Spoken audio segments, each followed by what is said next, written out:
네, 안녕하세요. 오늘은 2월 25일 화요일입니다.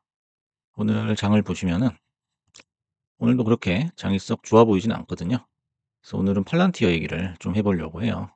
그래서 팔란티어가 지금 장 전인데 1% 정도 빠지고 있는 모습입니다. 그래서 이제 이렇게 많이 올랐을 때 매수를 하셨다면은 아마 최근의 흐름이 너무나 괴로운 그런 흐름이기 때문에 한번 차트 분석을 해 드리려고 준비를 했습니다. 그래서 제목은 팔란티어 반등 시점은 바로 여기다라는 거죠. 최근에 팔란티어를 비롯한 빅테크, 특히 M7의 몰락이 두드러지죠. 하지만 이제 몰락이라고 하기에는 과거부터 너무나 큰 상승을 했었기 때문에 이걸 몰락 또는 급락이라고 불러도 될지 모르겠습니다. 뭐 정확한 표현은 조정이라고 보는 게 맞을 것 같아요. 지금 옆에 표를 보시면은요. 최근 6개월 동안 손실 난 종목은 거의 없다라는 거예요.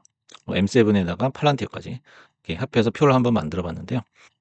손실이 나 봐야 지금 마이크로소프트가 한 2% 정도, 네, 거의 뭐 동일한 수준이라고 보시면 되겠죠. 그래서 인제 지금 7개 주식에다가 팔란티어까지도 급락이 나왔는데 6 개월 동안의 수익률을 보시면은 오히려 모두 상승을 해 있다라는 거예요. 특히 팔란티어를 보시면 아직도 200% 면은 3 배죠, 3 배. 3 배의 주가가 돼 있는 상태다라는 거예요.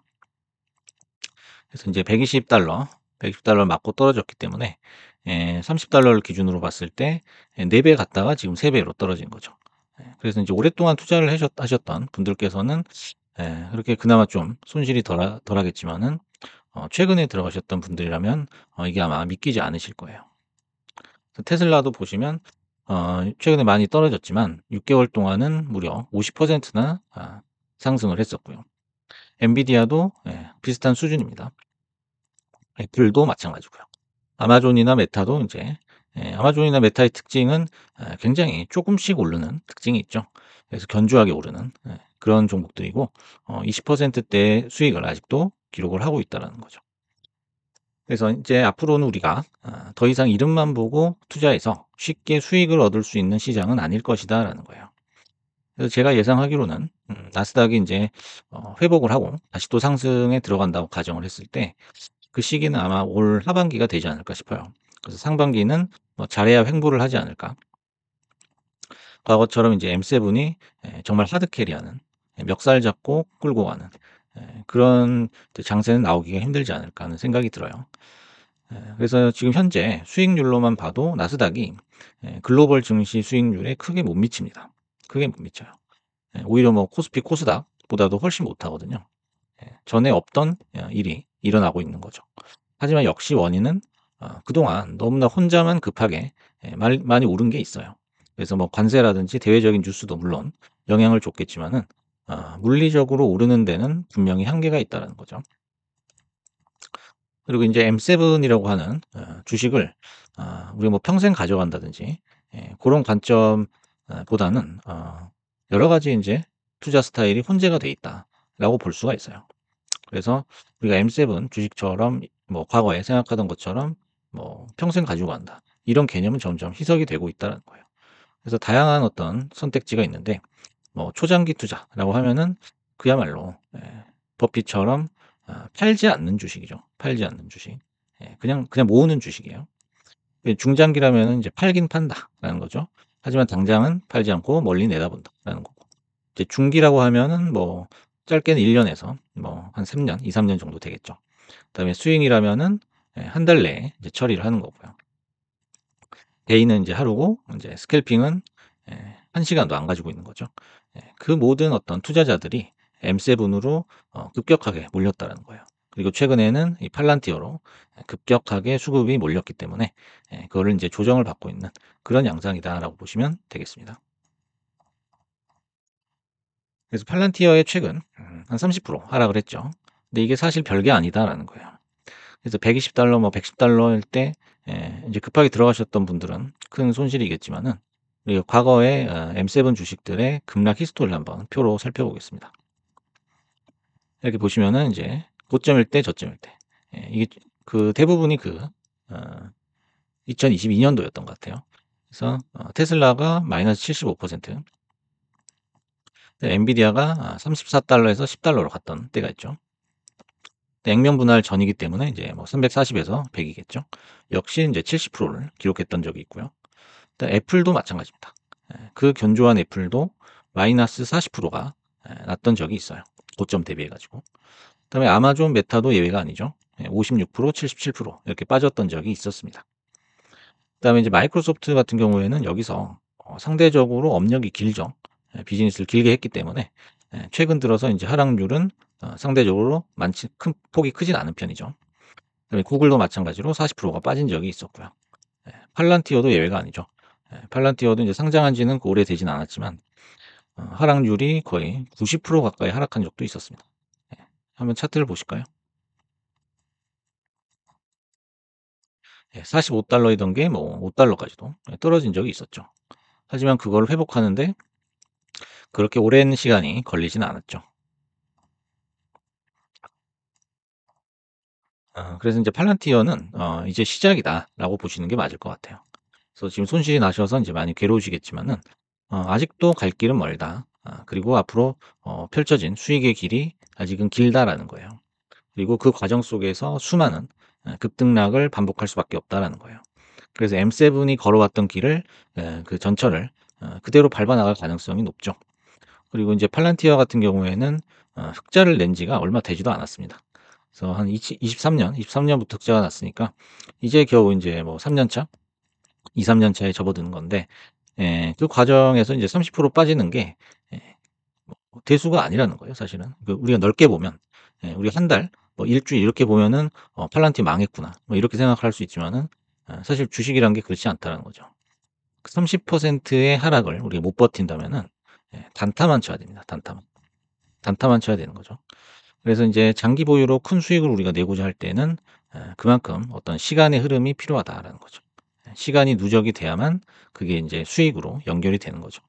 그리고 그렇게 인제 장기 보유를 하는 동안에는 우리가 전혀 예상치 못하는 별의별 일들이 다 생깁니다. 예. 정말 상상도 못할 일들이 많이 생기죠.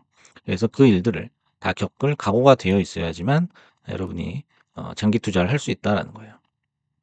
팔란티어 역시 마찬가지죠. 장기로 볼 주식이기 때문에 현재의 어떤 급락이라든지 계속 주가가 빠지고 있으면 좀 힘이 빠지죠. 보고 있기도 힘들고.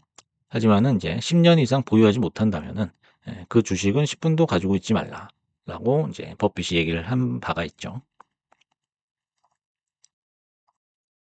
그래서 인제 팔란티어로 지금 고통받고 계시다면 한번 우리가 뒤를 돌아볼 필요가 있습니다. 점검을 해야 될 사항이 있죠.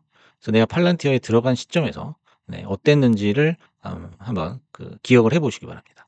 대부분의 사람들이 대부분의 투자자들이 아마 그럴 거예요. 개미 투자자들이 팔란티어에 인제 진입했을 때 내가 어떤 기분이고 뭘 어떻게 인제 계획을 세웠고 분석을 했고 요런 거에 대한 어떤 기록, 어떤 페이퍼 이런 걸 아마 남겨 두지 않으셨을 거예요. 그래서 그때 내가 생각했던 거랑 나의 어떤 지금의 심리 상태를 비교해 보면 아주 좋은 공부 재료가 될 수 있거든요. 하지만 인제 그런 걸 남겨 놓으신 분들이 많이 없으리라 생각합니다. 그래서 지금 손실이 나신 분들은 보통 너무 고점에 흥분해서 들어갔을 확률이 높죠. 그래서 남들이면 다 사고 뭐 남들은 인제 다 수익을 내고 있는데 나는 인제 너무 뒤처지는 것 같고 그래서 인제 급하게 따라가는 그런 분들이 아마 계셨을 거예요. 그리고 두 번째로 인제 남들에게 들은 회사 이름 외에 분석이랄 게 없는 것이 아닌가라는 거죠. 다시 말해서 인제 아무런 매매 계획을 세우지 않고 그냥 '뭐 좋은 거 없나.' 해서 남들한테 그냥 귓등으로만 듣고 들어왔을 가능성도 있다는 거죠. 그다음에 세 번째는 아까 얘기했듯이 인제 포모가 너무 심하게 와 가지고 지금 당장 오를 주식만 너무 조급하게 샀다 보니까 팔란티어로 그냥 눈이 갔을 확률이 높죠. 또 인제 그렇게 조급해지면은 항상 한꺼번에 돈을 집어넣기 때문에 떨어졌을 때 대처를 하기가 상당히 힘들죠. 그래서 인제 오늘 팔란티어를 인제 분석을 하면서 결론은 수많은 종목과 수많은 종목을 이렇게 보면서 탐색을 하죠 우리가. 그다음에 하나의 종목 몇 개의 종목을 선택을 하고 그다음에 가설을 수립하고 회의를 하는 거죠. 이 회의라는 건 인제 의심을 얘기하는 거예요. 그래서 수많은 의심을 통해서 우리가 가장 합리적이고 합당한 결론을 내게 되는데요. 그것이 바로 우리가 '매수 버튼을 누르기 전에 하는 매매 계획이다.'라고 정의할 수 있겠습니다. 그리고 주식 공부 같은 경우에는 인제 주식을 보다 보면은 저절로 됩니다. 저절로 되기 때문에 따로 뭐 인제 힘을 쓸 건 없지만, 우리가 매매 계획이라는 거는 우리가 내 의지로 억지로 하지 않는다면은 사실 실력이 전혀 늘질 않아요. 네. 그래서 매매 계획이라는 게 어떤 사실을 추론을 해 보고, 그다음에 가설을 세워서 또 그거를 인제 매매를 하면서 검증을 해 보고, 또 매매가 끝나면 또 피드백을 해 보고요. 그런 과정 전체가 인제 매매 계획이라고 볼 수가 있겠죠. 그거를 반복해야지만 인제 실력이 늘 수가 있다라는 겁니다. 그렇게 하지 않으면 항상 즉흥적으로 들어가서 예 결국엔 또 후회를 반복하게 되니깐요. 그래서 여러분들이 인제 위대한 투자자들을 보시면은 즉흥적인 선택을 하는 사람, 그리고 과욕을 부리는 사람은 아마 없었다는 거를 꼭 명심을 해야 되겠습니다. 그래서 인제 즉흥성을 버리고 과욕을 버리고, 이게 어떻게 보면은 '주식의 본질이 아닌가.' 하는 생각이 들어요.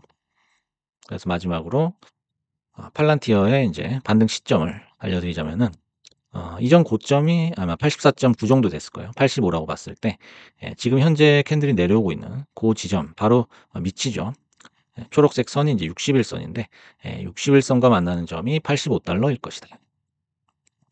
그래서 인제 이날 실적 발표를 하고서 아주 급하게 그냥 예 뭐가 그리 급했는지 이렇게 확 올려서 인제 다시 또 불나방들이 따라붙는 요 구간이 나왔었는데요. 여기서 인제 갭을 메꾸는 고 과정은 너무나도 허망했죠. 그래서 빨리 이렇게 갭을 만들어 버리면 갭을 메꾸는 것도 빠를 수밖에 없어요. 반대로 이렇게 천천히 올라간다면은 또 한번 이런 큰 슈팅이 또 나오게 되는 거고요. 그리고 천천히 올라갔던 구간은 잘 깨지지 않죠.